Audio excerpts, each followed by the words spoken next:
우리 오늘 본문 말씀 우리에게 주시는 말씀으로 받기 위해서 함께 자리에서 일어서시겠습니다. 이사야서 32장 1절에서 8절인데요. 시간 관계상 1절과 8절 우리 받들어 읽도록 하겠습니다. 같이 한 목소리로 읽겠습니다. 시작. 보라, 장차 한 왕이 공의로 통치할 것이요 방백들이 정의로 다스릴 것이며. 자, 우리 8절을 읽겠습니다. 시작. 존귀한 자는 존귀한 일을 계획하나니 그는 항상 존귀한 일에 서리라. 아멘. 자리에 앉겠습니다. 오늘 읽은 본문 말씀 가지고 공의와 정의로 다스리는 왕이라는 제목으로 말씀 나누도록 하겠습니다. 세상이 너무 소란스럽습니다. 정말 지난 한 주간은 특별히 소란스러운 세상이었습니다. 그런데 또 동시에 이 기간이 성탄의 계절이기도 합니다. 크리스마스 분위기가 나라고 하와이에서 저렇게 좀 사와서 준비해봤습니다. 크리스마스가 사실은 그리스도에게 드리는 미사, 예배라는 뜻이거든요. 우리 옆에 분들에게 한번 서로 인사하겠습니다. 메리 크리스마스. 세상은 소란한데 성탄이라 사실 안 어울리는 것 같은데 사실은 그게 원악입니다. 우리 그 성탄 찬송 중에서 그 맑고 환한 밤중에라는 찬송이 있잖아요. 가사가 이렇습니다. 그 맑고 환한 밤중에 무천사 내려와 그 손에 비파 들고서 다 찬송하기를 평강의 왕이 오시니 다 평안하여라.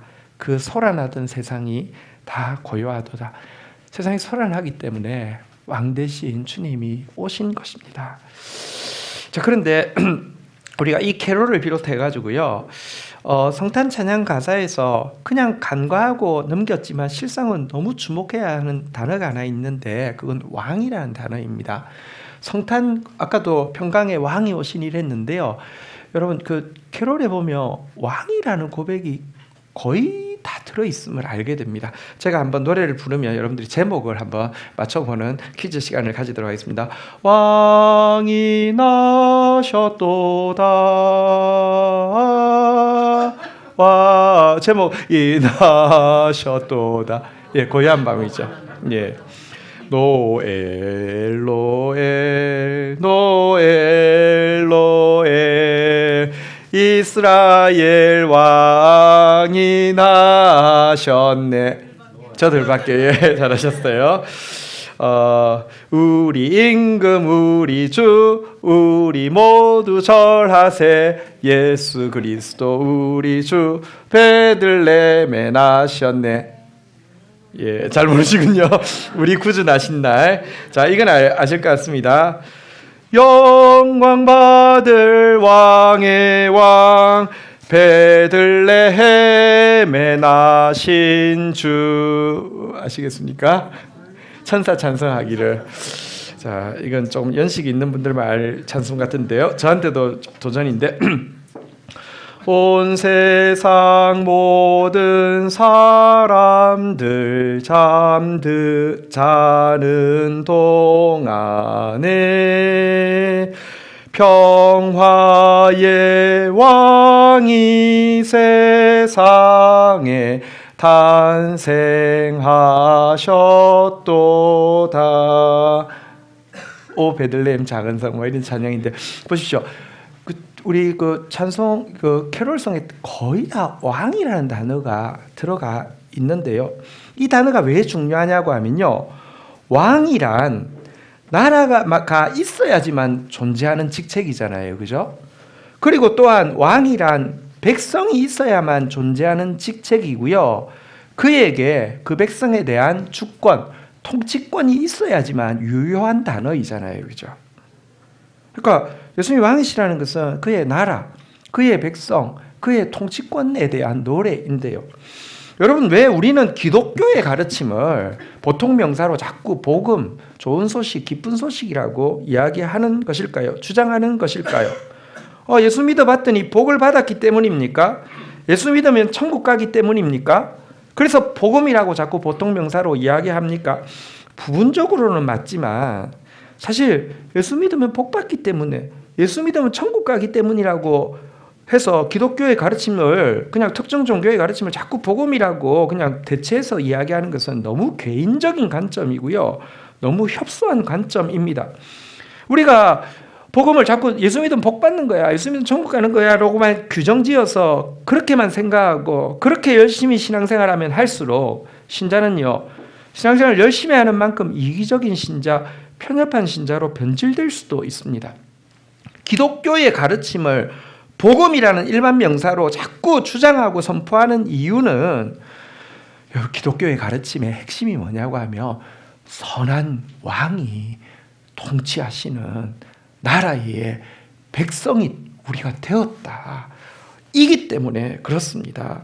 여러분, 왜 이 복음을 이 좋은 소식이라고 하는데 이게 처음 나온 게 이사야서 52장 7절인데요. 좋은 소식을 전하며 복음, 평화를 공포하며 복된 좋은 소식을 가져온 복음, 구원을 공포하며 시온을 향하여 이르기를, 위에까지는 복음을 선포한다라고 이야기하고 복음의 내용이 나왔습니다. 한번 따라하겠습니다. 내 하나님이 통치하신다.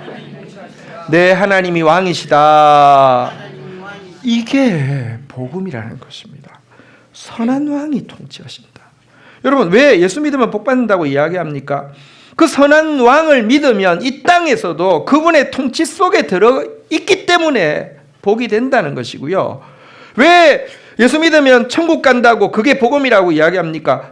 어떤 나라는 가면 지옥일 수도 있습니다. 고통스러울 수도 있습니다.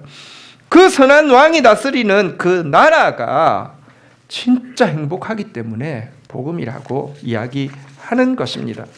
여러분, 선한 왕의 통치가 좋은 소식, 기쁜 소식, 복음의 핵심인 것처럼 반대로 악한 왕의 통치는 나쁜 소식, 슬픈 소식의 또 핵심이기도 합니다. 사실 인류 역사는 나쁜 왕의 역사라고 해도 과언이 아닐 정도로 인류 역사를 요약하면요, 선한 왕 통치자보다 악한 통치자가 훨씬 많고요, 악한 통치자가 미친 악영향이 훨씬 큽니다. 저는 역사를 전공했으니까 제가 이렇게 이야기해도 과언이 아닙니다. 정말 그렇습니다. 인류 역사는 악한 통치자의 역사입니다. 이스라엘 백성들이 그때까지는 사사가 있었고요, 하나님이 통치하시되 사사를 통하여서 통치하시는 통치체제였습니다. 사사는 왕은 아닙니다. 하나님이 임명하면 누구나 사사가 되고요, 하나님이 해임하며 그 순간 왕이 아닙니다. 세습되는 일이 없었습니다. 그런데 이스라엘 백성들이 처음으로 우리도 이제 사사 말고 다른 나라들처럼 왕 제도를 세우기 원합니다라고 하면서 당시 사사인 사무엘에게 요구했을 때, 사무엘이 그러면 너희들이 인간을 왕으로 세울 때 어떤 일이 일어날지를 알고 요구해야 되는데 어떤 일이 일어날 줄 아느냐라고 하면서 이렇게 이야기합니다.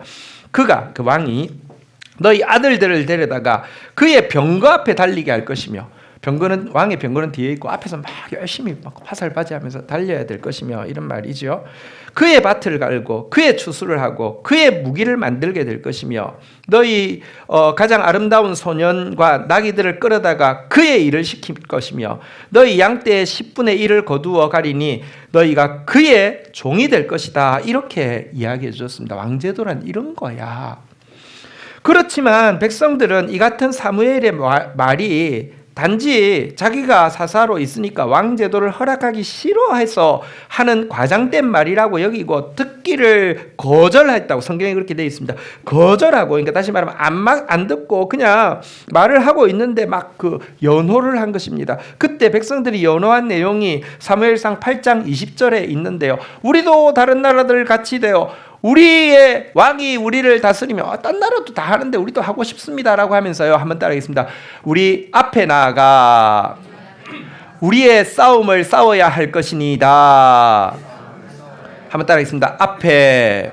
그러니까 우리 앞에서 싸워주고 우리의 싸움을 싸운다는 것은 우리를 위하여 싸워주고 하는 사람이 필요합니다.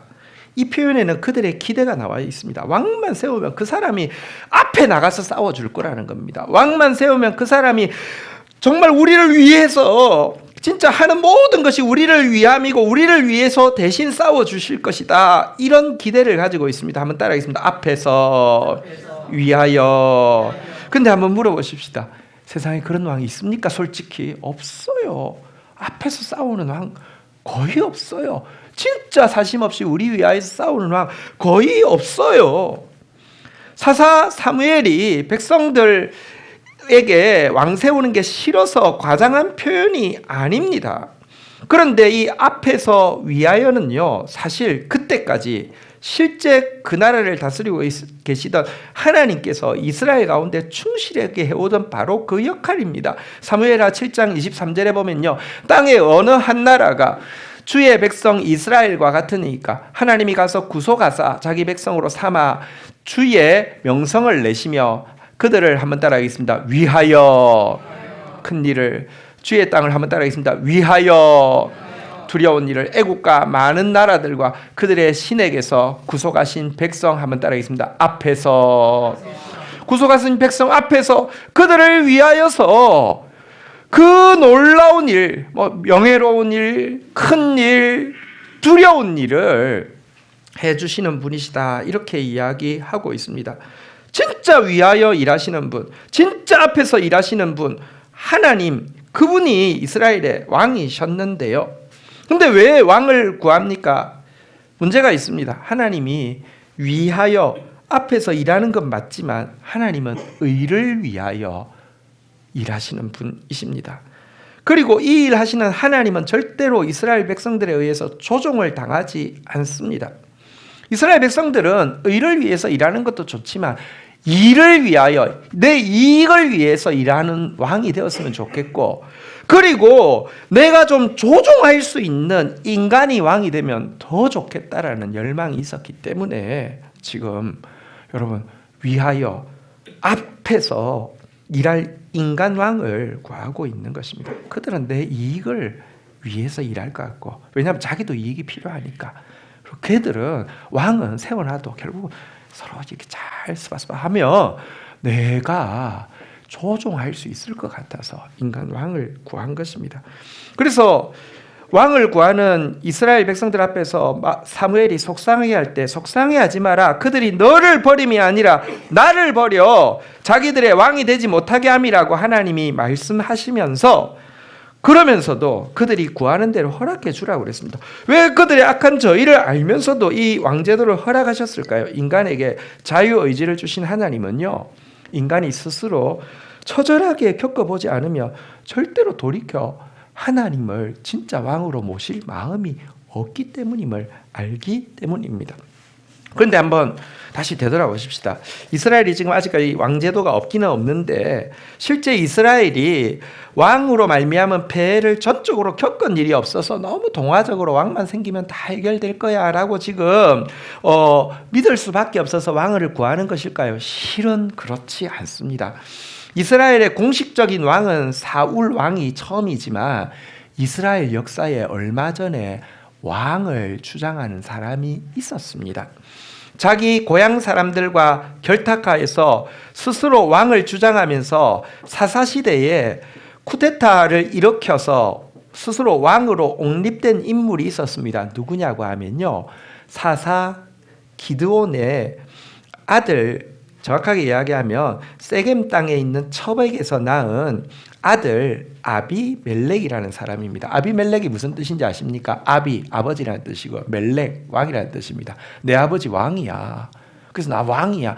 첩의 자식이다 보니까 컴플렉스가 많았는데 그거를요, 내 아버지 왕이야, 나 왕 될 거야, 뭐 이러는 이름을 가진 사람입니다.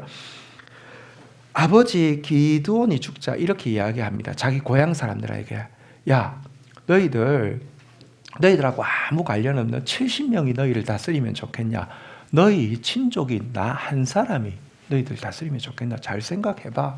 이렇게 이야기하고는요, 우상 신전에서 자금을 지원받았습니다. 70세겔을 받았습니다. 큰 돈은 아닙니다. 이걸 딱 보여주면서 왕자 70명인데 죽이는 사람에게 한 세겔씩 주겠다라고 이야기하면서 동조자를 얻습니다. 솔직히 여러분, 왕자 목숨 하나에 한 세겔, 당시 노예의 몸값이 얼마면 30세겔입니다. 이 몸값이 안 됩니다. 이 말은 무슨 뜻입니까? 가입비 내라는 것이죠. 죽이고 나랑 같이 이제 나라 만들자. 내 편이라는 걸 증명해라. 그랬더니 이들이요, 작당에 가서 아버지 기브온의 집에 가서 70명의 아들을 끌어내 가지고요, 한 바위 위에서 죽였다라고 돼 있는데, 제가 예상하기로는 아마 높은 곳으로 끌고 가서 밑에 아주 막 막 날카롭고 튼튼한 반석 같은 돌이 있는데 그게 떨어뜨려서 70명을 다 죽인 것 같습니다. 물론 막내 아들 요담만 탈출했는데요. 이때 유일하게 살아남았던 요담이 아비멜렉을 왕으로 세운 세겜 사람들에게 목소리만 들리는 산꼭대기에서, 왜냐하면 잡히면 죽으니까, 그들의 행위가 무엇과 같다고 하면 가시나무를 왕으로 삼은 것이다 라고 이야기를 하고 있습니다.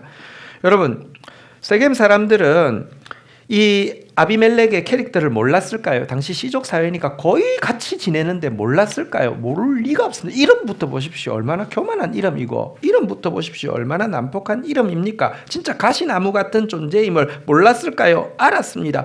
그런데도 그들이 왜 기름 부어서 왕을 세웠습니까? 여러분, 가시나무도 내가 어떻게 잘해서 잘 질 수 있을 것 같고요. 잘 지기만 지면, 이거 흔들면 다른 사람들이 내 주위에 감히 나를 위협하지 못할 것 같고요. 이걸 또 더 잘 휘두르며 다른 사람을 굴복시키고 마음대로 내가 할 수 있을 것 같아서 아비멜렉을 왕으로 세운 것입니다. 그런데 그들에게 이제부터 일어날 일을 이야기합니다. 그는 너희에게 이렇게 요구할 것이다. 만일 너희가 참으로 내게 기름 부어 너희 위에 왕으로 삼거든 와서 내 그늘에 피하라. 그리하지 아니하면 불이 가시나무에서 나와서 레바논의 백향목을 사를 것이다 라고 위협할 것이라고 이야기했습니다. 한번 물어보십시다. 가시나무에 그늘 있어요? 없어요? 없어요. 가시나무에 피하면 어떻게 돼요? 찔려요. 근데 이렇게 위협할 것이라고 이야기합니다. 그러면서 또 예언합니다. 아비멜렉에서 불이 나와서 너희 세겜 사람들의 집을 사를 것이요, 세겜 사람들의 집에서 불이 나와서 아비멜렉을 사르게 될 것이다 라고 경고했는데요. 초창기에는 무슨 엉뚱한 소리 하고 있냐 하고 죽이 맞아서 잘 지냈는데 딱 3년 지나니까 관계가 깨어지게 되죠. 아비멜렉은 자기가 왕 되는데 도와줬던 동양 사람 세겜 사람들을 무시하기 시작했고요. 세겜 사람들은 아무리 봐도 자기가 세웠지만 너무 난폭하고 너무 지나치게 과한 그의 처사에 불만을 가지게 되죠. 그러니까 불만이 쌓이니까 저거 죽여야 되겠다라고 세겜 사람들이 모의하자 이 사실을 알게 된 아비멜렉이요, 자기 친족 세겜 사람들을 공격해서요 진멸하고 세겜 성을 헐고요, 소금을 뿌려 저주하고요, 살아남은 주민들 1000명이 어디 가야 살 수 있을 것인가 생각하고는요, 이 쿠데타의 자금을 어디서 대줬다고요? 신전에서 대줬거든요. 신전에 가면 살겠지 하고 신전에 숨었습니다. 1000명이. 그러자 이 아비멜렉이 얼마나 흥분한 상태든지요, 그 신전에다가 나무를 막 쌓으라고 하더니 자기가 왕인데, 성경에 그렇게 되어 있습니다. 자기가 나무를 가져와서 불을 붙입니다. 그래가지고 신전을 태워서 안에 있던 1000명, 게다가 사제들까지 다 불태워 죽입니다. 죽였는데 거기서 끝나는 게 아니라 이 세겜의 반란에 협력한 것으로 의심되는 다른 성도 공격을 합니다. 성은 취했는데 백성들이 살아남고자 망대 위로 피신했습니다. 높은 곳으로 가고 좁은 곳으로 가면 어째 살까 해서. 그러자 또 진짜 흥분 상태에서 한 번 피를 본 사람은 더 보고 싶잖아요. 지난번에 신전 어떻게 없앴다고요? 불태워 없앴잖아요. 그러니까 망대 밑에다가 막 나무를 쌌는데 완전 약간 오버했어요. 자기가 망대 밑에 가서 나무 쌓고 있는데 위에서 한 여인이 맷돌을 툭 떨어뜨렸더니 맷돌이 위에서 쾅 하고 죽게 되었습니다. 머리가 깨어져서 죽게 되었습니다. 그럼 이 사건이 너무 작은 사건이어서 잊어버릴 만한 사건일까요? 아닙니다. 이게 얼마나 큰 사건이었든지, 여러분, 하나님의 사람, 지혜로운 사람과 여러분 세상 사람, 어리석은 사람의 차이가 뭔지 아십니까? 경험이 다른 게 아니라 경험에 대한 깨달음이 다른 겁니다. 다윗이 이런 이야기를 했어요. 악한 통치자에 대해서 사악한 자는 다 내버려질 가시나무 같으니 그것을 손으로 잡을 수 없으리로다. 그것을 만지려는 자는 철과 창자루 가지고 나서 만지라. 그것들이, 다시 말하면 가시나무에서 그것들이 당장에 불사르리로다. 너희 잡으려고 하면 불이 나와서 너희 사르리라고 했는데, 여러분, 이 모티브가 어디서 나온 것 같습니까? 명확하게 아비멜렉과 세겜 사람 이야기입니다. 심지어 예수님도 이런 말씀을 하셨어요. 이 돌 위에 떨어지는 자는 깨어지겠고 이 돌이 사람 위에 떨어지면 가루가 될 것이다. 어디에서 모티브를 딴 이야기입니까? 여러분, 그가 70명의 형제를 죽인 이야기와 그가 나중에 하나님의 공의의 심판대로 돌의 머리에 깨져서 죽은 이야기예요. 그럴 정도로 엄청난 사건이었는데요. 문제는 사람들은요, 이런 일을 겪어도 둔하면 교훈을 얻지 못합니다. 그리고 어떻게든지 의를 위해서 자기들이 일하시고 자기들이 조종할 수 없는 메시아 왕보다 인간을 왕으로 세우고 싶어 하고 그들에게 자신의 모든 기대를 투영하고 그가 자기 기대를 이번에는 확실히 충족시켜 줄 것이라고 습관적으로 매달리는 본성이 있습니다. 이게 이스라엘 백성들만 그렇습니까? 아니요, 우리도 똑같습니다. 모든 사람들이 계속 똑같이 반복하고 있는 일입니다. 그러나 분명히 말씀드리십니다. 이것이야말로 복음과 반대로 움직이는 것이고 이것이야말로 세상에 있는 모든 나쁜 소식, 슬픈 소식의 원인입니다. 먼저 사랑하는 성도들에게 이야기하고 싶습니다.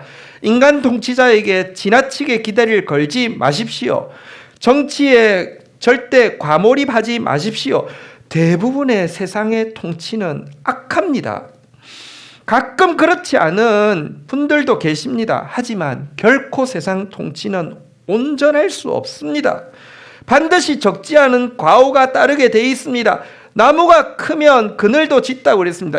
이 그늘은 좋은 의미에서 그늘이 아니라 여러분 나쁜 의미에서 그늘인 거 아시잖아요. 그죠? 하지만 우리가 진짜 과몰입해야 될 대상이 있습니다.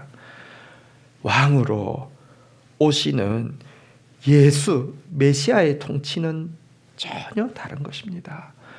그 통치야말로 선하고 그 통치야말로 완전한 것입니다. 오늘 본문 한번 볼까요? 메시아 왕의 통치에 대해서, 그분이 왕이라고 그분의 통치에 대해서 이렇게 선언합니다. 같이 한번 읽겠습니다. 시작.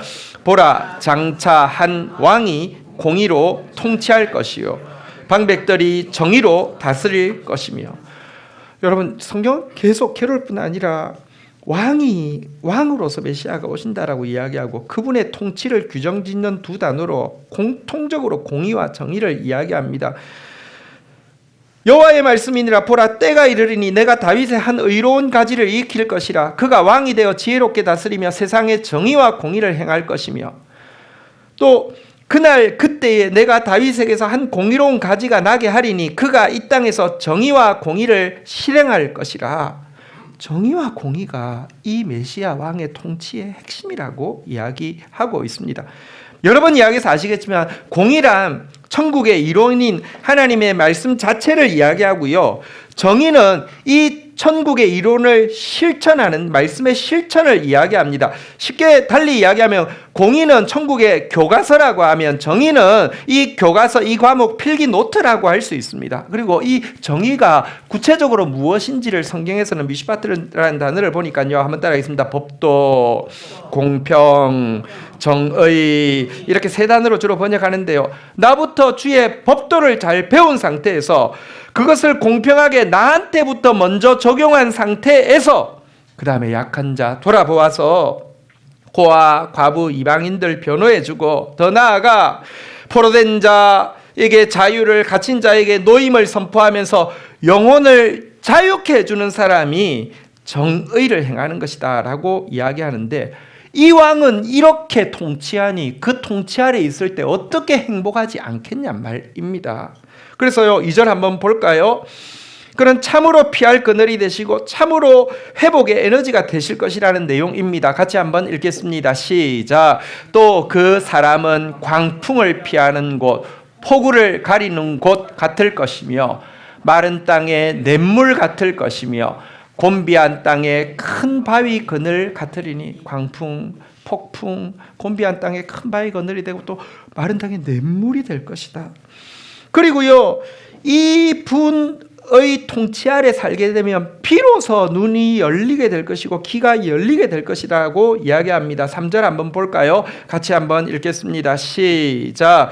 보는 자의 눈이 감기지 아니할 것이요 듣는 자의 귀를 기울일 것이며. 여러분들 메시아의 통치를 제대로 누림으로 말미암아 여러분의 눈이 열리고 여러분의 귀가 열리기를 주의 이름으로 축원드립니다. 또 그동안은 급하게 서두르고 분주한데 대부분 헛된 일을 하던 조급한 자의 머리에 참된 지식이 생기게 될 것이고 입에서는 참된 진리가 분명히 나올 것이라고 4절에서 이야기합니다. 조급한 자의 마음이 지식을 깨닫고 어눌한 자의 혀가 민첩하여 말을 분명히 할 것이라. 그리고 이렇게 되면 그동안 상습적으로 인간 통치자에게 너무 과몰입하고요, 습관적으로 악한 통치자에게 또 헛된 기대를 걸고 매달리던 잘못이 교정되어질 게 될 것이다 라고 이야기하는 내용이 5절입니다. 같이 한번 읽어볼까요? 시작. 어리석은 자를 다시 존귀하다 부르지 아니하겠고 우둔한 자를 다시 존귀한 자라 말하지 아니하리라. 어리석은 자인데 나쁜 통치자, 우둔한 자인데 악한 통치자인데 그동안은 계속 나타나며 존귀하다, 존귀하다, 저분은 정말 존귀합니다. 더 이상 이런 말 하지 않는다라고 이야기합니다. 여기 보니까 악한 통치자를 두 단어로 표현하고 있잖아요. 첫 번째는 무엇입니까? 자, 우리 5절 띄워주십시오. 첫 번째는 무엇입니까? 어리석은 자고요. 두 번째는 무엇입니까? 우둔한 자입니다. 그러니까 어리석은 자는 원어도 나발이고요. 진짜 나발처럼 거들먹거리는데 아무 대책 없는 미련한 사람을 이야기합니다. 나발 캐릭터 되게 웃기지 않습니까? 나발 보면요, 다윗이 이제 잘 보호해줘서 추수를 잘 할 수 있었는데 추수 때에 다윗이 가서 그러니까 당신들 잘 보호해줬는데 우리 병사들이 이렇게 쫓기고 있고 한데 우리 병사들 먹을 것 좀 나누어 줄 수 없냐고 했더니 뭐라고 이야기합니까? 엄청 거들먹거리죠. 다윗이 누구며 이새의 아들이 누구냐? 요즘 각기 주인에게서 억지로 떠나는 종이 많도다. 내가 어찌 내 떡과 내 물과 내 양털 깎는 자를 위하여 잡은 고기를 가져다가 어디서 왔는지도 알지 못하는 자에게 주겠느냐? 어디서 굴러먹다 온 개뼈딱이냐? 뭐 이런 식으로 거들먹거립니다. 그런데요, 자기를 위해서 이제 막 왕의 잔치 같은 잔치를 베풀고요, 크게 취해서 막 세상 모르고 자다가 아침에 일어났는데 아비가일이라는 지혜로운 아내가 아침에 이야기합니다. 실은 어제 다윗이 나발에 속한 남자는 하나도 남기지 않고 죽이려고 오는 것을 가서 겨우 말렸습니다 라고 이야기했습니다. 그러자 성경 본문에 보면요, 낙담하여 몸이 돌처럼 되었다가 한 열흘 후에 죽었더라. 한번 보세요. 엄청 거들먹거리는데 아무 대책 없어요. 진짜 미련하죠. 그러니까 여기 어리석은 자는 진짜 미련한 자를 이야기하는 건 맞습니다. 근데 여기 두 번째 우둔한 자는 약간 번역에 문제가 있습니다. 옛날 번역에는 괴율한 자라고 번역했고요, 7절에 보면 똑같은 단어가 나오는데 악한 자라고 번역했는데 이들은 간사하게 불의한 일을 하기 위해서 온갖 수단 방법을 다 동원하는 자를 이야기합니다. 그러니까 우둔하다, 어리석다는 뜻이 아닙니다. 간사하고 불의하다는 뜻입니다. 이어지는 6절, 7절이 보면 이 어리석은 자, 우둔한 자로 번역된 간사하고 불의한 자의 모습을 잘 보이죠. 이는 어리석은 자는 어리석은 것을 말하면 나발은 나발같이 말합니다. 그래서 여러분, 나발이 나발 같은 말을 하면 그냥 나발 불도로 놔두세요. 사실은 그냥 그 본성이 그래서 그럴 수밖에 없어요. 근데 그 다음부터가 우둔하다고 잘못 번역되어진 단어에 대한 설명입니다. 그 마음에 불의를 품어 간사를 행하며, 이게 뜻입니다. 배역한 말로 여호와를 거스르고는요, 그 다음부터 이제 백성들을 향한 태도입니다. 한번 따라하겠습니다. 줄인 자의 속을 비게 하며, 정말 줄여 있는데요, 더 속을 비웁니다. 한번 따라하겠습니다. 목마른 자에게서 마실 것을 없어지게 하며, 목말라서 좀 죽어가고 겨우 조금 있는데 그것까지 없어지게 한다고 이야기합니다. 7절에 보니까요, 악한 자는요, 그 그릇 자체가 악하여서 악한 계획만 세우고 거짓말만 하는데요. 한번 따라하겠습니다. 거짓말로 가련한 자를 멸하며, 거짓말을 하면 가련한 자는 의지할 데가 하나도 없으니까 그 사람 한 거짓말을 믿고 목을 매는데요. 근데 그래서 죽는다는 거예요. 가난한 자가 말을 바르게 할지라도, 이 말은 가난한 자가 정당한 요구를 하더라도 감히 내 말에 토달아 그러면서 멸한다, 이런 뜻입니다. 이런 일을 악한 자가 한다는 것입니다. 그런데 지금까지는 그런 자가 나왔을 때요, 존귀하다, 존귀하다, 저 사람이다, 저 사람이면 된다, 이런 어리석은 짓을, 이런 미련한 짓을 한심하게도 했는데 이제는 더 이상 그런 일을 하지 않게 될 것이라는 것입니다. 사실 여러분, 악한 통치자와 선한 통치자, 하나님의 통치에 가까운 통치자를 분별하지 못하는 것이 아닙니다. 8절에 보면 기준이 정확하게 있죠. 한번 볼까요? 선한 통치자를 한 단어만 계속 반복하고 있어서 절대로 오해할 수 없겠습니다. 뭐 어떤 단어입니까? 존귀한 자. 한번 같이 읽을까요? 시작. 존귀한 자는 존귀한 일을 계획하나니 그는 항상 존귀한 일에 서리라. 존귀한 사람은 어떻게 알 수 있습니까? 일단 계획하는 게 다 존귀한 일이고요, 행하는 일이 다 존귀한 일입니다. 근데 여기 존귀라는 단어가 나디브라는 원어를 쓰고 있는데요, 이게 뭐냐고 하면 자원하다는 뜻입니다. 진짜 좋은 목자는 뭔지 아십니까? 자원해서 앞장서고요, 자원해서 백성들을 위하고요. 이런 모습, 이 존귀한 자의 대표가 누구십니까? 예수님이시잖아요. 너희 안에 이 마음 품어라, 예수의 마음이니. 그런 근본 하나님의 본체시지만 오히려 자기를 비워 종의 형체를 가져서, 자발적으로 종의 형체를 가져서 사람의 모양으로 나타나서 십자가에 죽으셨다. 나디브.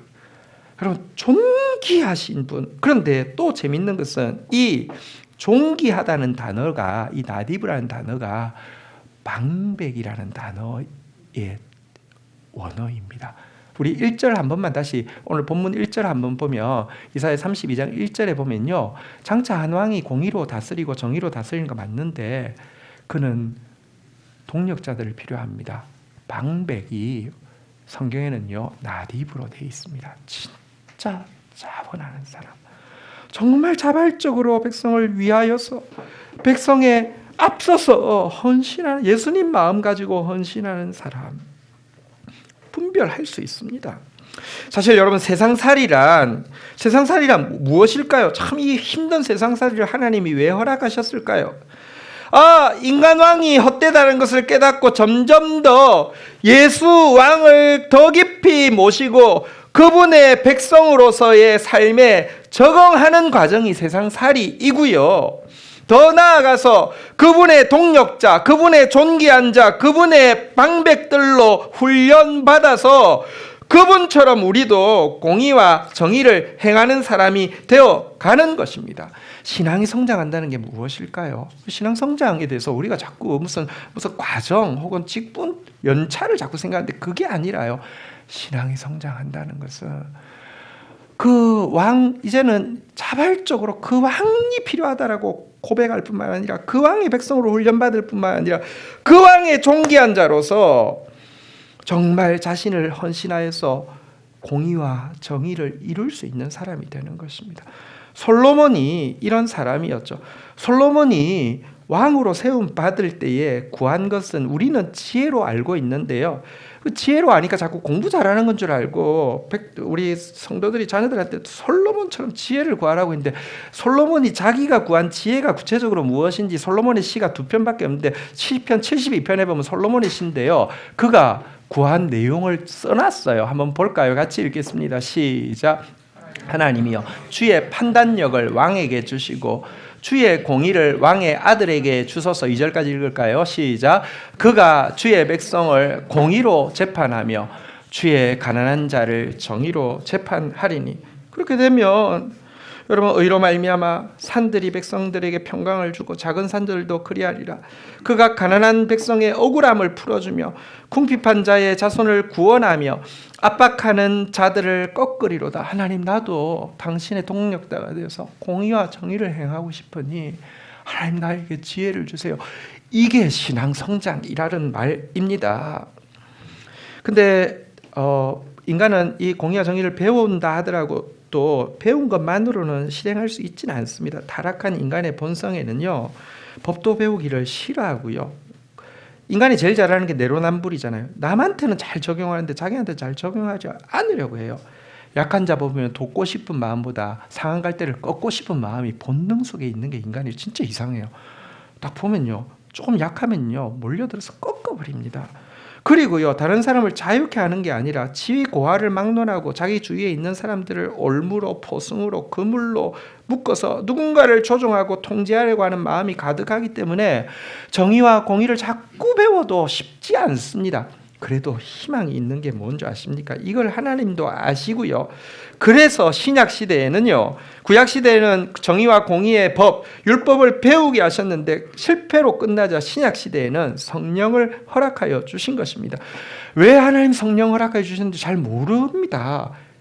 이유를 그냥 은사 체험하거나 뭔가 내가 그냥 신앙생활하는데 도움 주려는 건 정도로 압니다. 아니요.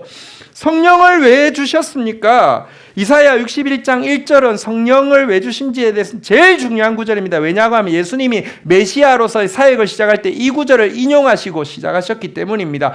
읽어볼까요? 시작. 주 여호와의 영이 내게 내리셨으니 이는 여호와께서 내게 기름을 부으사 가난한 자에게 아름다운 소식을 전하게 하려 하심이라. 나를 보내사 마음이 상한 자를 고치며 포로된 자에게 자유를, 갇힌 자에게 노임을 선포하며. 우리는 정의와 공의를 아무리 배워도 잘 안 하려고 하는데 성령이 임하시면요, 진짜 복음, 왕의 통치, 정의와 공의를 누릴 뿐 아니라 나도 정의와 공의의 사람이 되어서 마음이 상한 자를 고치고요, 포로된 자를 자유케 하고요, 갇힌 자를 놓아줄 수 있는 사람이 된다는 것입니다. 오늘 아까 찬양팀에서 제일 처음에 찬양할 때 가사에 이런 내용이 있잖아요. 이 땅에 지친 모든 영혼 주 예수 사랑 알게 하소서. 저들의 아픔과 눈물 씻는 주님의 보혈 이 땅 치유하소서. 이렇게 고백하고 나서는요, 성령의 새바람 이 땅에 불어오소서. 주의 영 그 생기로 우리를 다시 살리사 이 땅에 하나님 영광 거하는 그런 나라 되게 하소서. 열방에 하나님 영광 비추는 그런 나라 되게 하소서. 성령이 그것을 가능하게 하신다는 것입니다. 여러분, 오늘 이 말씀 앞에서 다시 한번 우리가 이 성탄의 왕으로 오시는 예수 그리스도에게, 정말 공의와 정의를 행하실 예수 그리스도에게 몰입하십시다. 그리고 그의 통치 안에서, 그 그늘 안에서 보호받고 그의 생수로 다시 한번 원기를 회복하십시다. 더 나아가서 주의 방백들로, 존귀한 자들로 정의와 공의를 행할 수 있는 사람, 성령 받아서 이 땅을 정말 하나님 나라로 아름답게 보여줄 수 있는 사람 되기를 주의 이름으로 축원드립니다. 자리에서 일어서시겠습니다. 이 시간 우리 본 회퍼가 고백했고 우리 교회에서 번역한 찬양으로 우리 주님 앞에 같이 고백드리는 시간 가지겠습니다.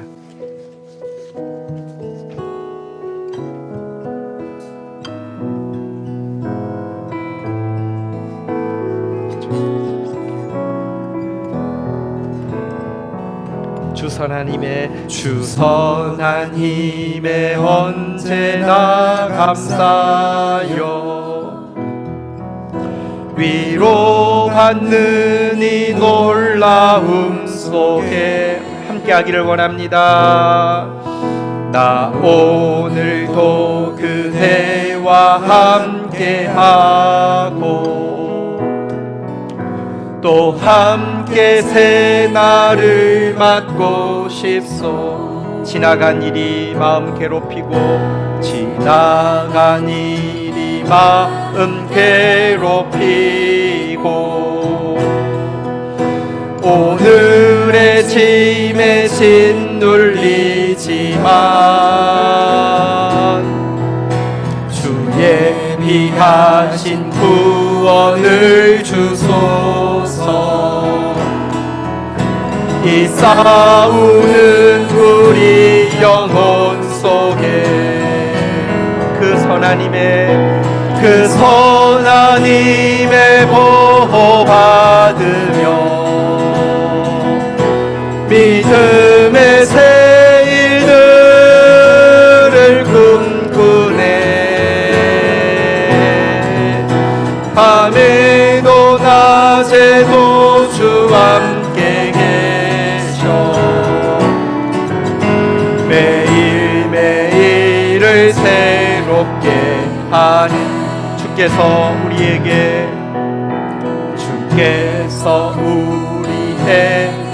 우리의 고달픈 인생살이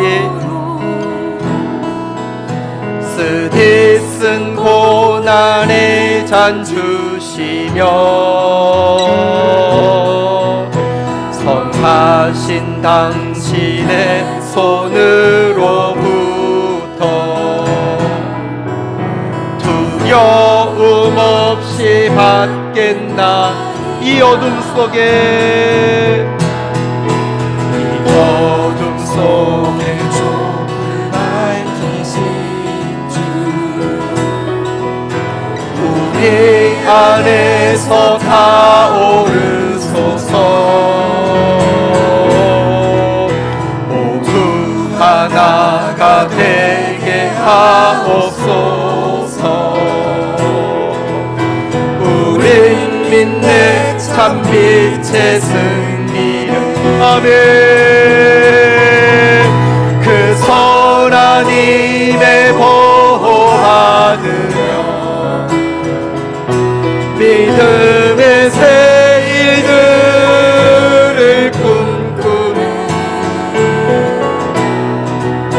밤에도 낮에도 주 함께 계셔. 매일매일 그 선하님의 보호받으며 주님 감사합니다. 그 선하님, 그 사람은 광풍을 피하는 곳, 폭우를 가리는 곳 같을 것이며 마른 땅의 냇물 같을 것이며 곤비한 땅의 큰 바위 그늘 같으리니 밤에도 낮에도 주 함께 계셔. 매일매일을 새롭게 하네. 매일매일을 새롭게 하네. 함께 기도하도록 하겠습니다. 이 시간 우리가 어리석은 자를 존귀한 자라고, 간사하고 불의한 자를 존귀한 자라고 외치며 습관적으로 의지하고 기대하고 매달렸던 어리석음들을 이제 참 왕, 정말 우리를 위하여 우리 앞에서 싸워주시는 참 왕을 받아들임으로 말미암아 분별할 수 있는 자 되어지게 하여 주시고, 정말 참된 왕께 과몰입하는 사람 되어지고, 참된 왕의 백성이 되어지고, 참된 왕의 존귀한 자 방백이 되어져서 정말 정의와 공의를 행할 수 있는 사람 되게 해달라고. 우리로서는 안 되기 때문에 주의 성령을 허락하여 주셨습니다. 주의 성령으로 이 일을 감당하는 자 되어지게 해달라고. 우리를 불쌍히 여겨주시고 이 나라를 불쌍히 여겨주십시오. 나라를 사랑하는 가장 좋은 길은 우리가 정의와 공의의 사람으로 회복되어지고 우리 공동체가 정의와 공의의 성령 공동체로 회복되어지는 것입니다. 그런 공동체 되어지게 해달라고 우리 다 함께 주의 이름 고백하며 기도하며 나가도록 하겠습니다. 하나님, 소망이 없는 이 세상, 악한 통치자들로 말미암아 신음하는 이 세상에 참된 공의와 정의로 통치하시는 왕으로 와주신 것을 인하여서 감사합니다. 하나님, 어리석은 자를 존귀하다, 우둔한 자를 존귀한 자다라고 고백하며 따르고 있던 우리의 한심하고 미련한 모습들 점점 벗어지게 하여 주시고, 참된 공의, 참된 정의, 참된 하나님의 나라, 하나님의 왕 되신 예수 그리스도에게 온 마음 드리는 저희들로 변화되어질 수 있도록 인도하여 주시옵소서. 하나님, 험한 시절을 보냅니다. 주님의 통치 안에서 보호받게 하여 주시고 주님의 생수를 마시고 새 힘을 얻을 수 있도록 주의 백성들 위로하여 주시옵소서. 더 나아가 저희들이 참으로 존귀한 자들로 서서 정의와 공의를 이 땅 가운데 보여주는 사람이 되어질 수 있도록 은혜를 도하여 주시옵소서. 우리의 힘만으로 안 되는 건 너무 잘 아시고 성령님을 보내주셨습니다. 성령님, 우리 가운데 충만하시사 하나님 정말 정의와 공의를 행하는 사람으로 공동체로 세워질 수 있도록 은혜를 베풀어 주시옵소서.